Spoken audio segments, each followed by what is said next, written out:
Her her Mahadev. ఈరోజు మనం తెలుసుకోబోతున్నాం ఇమాజినేషన్ పవర్, అదే ఊహాశక్తి అనమాట.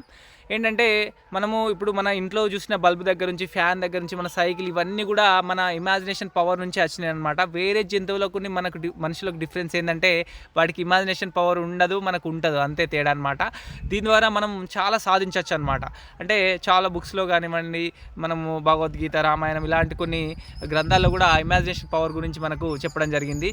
ఏంటంటే మనం దేన్నైతే అవ్వాలని అనుకుంటున్నామో ఇది నిన్ను ఖచ్చితంగా అవుతా అని దాన్ని ఫస్టే మనం ఇమాజినేషన్ చేసుకొని ఇది విధంగా ఉంటుంది, నేను ఫ్యూచర్లో ఈ విధంగా నేను ఉండగలుగుతా అని మనం నమ్మి దాన్ని మనం ఫాలో అవుతూ ఆ ఇమాజినేషన్ పవర్ ద్వారా మనం దాన్ని ఊహించుకొని ఆ విధంగా మనం ఏదైతే గోల్స్ అనేది సెట్ చేసుకుంటామో దాన్ని ముందుకు వెళ్తూ ఉంటే కంపల్సరీ ఆ విధంగా జరిగే అవకాశం ఉందని చాలా బుక్స్లో కానివ్వండి, చాలా గ్రంథాస్లో కూడా చాలామంది గొప్ప గొప్ప వ్యక్తులు కూడా దీని గురించి చెప్పడం జరిగింది.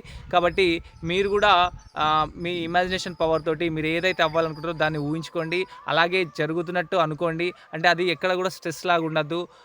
అంటే ఆల్రెడీ అవుతున్నట్టే ఊహించుకుంటూ ముందుకెళ్తున్నట్టయితే మీరు అనుకున్న పనులు అయ్యే అవకాశం ఉందని చాలా దాంట్లో మనకు తెలపడం జరిగింది. Her her Mahadev.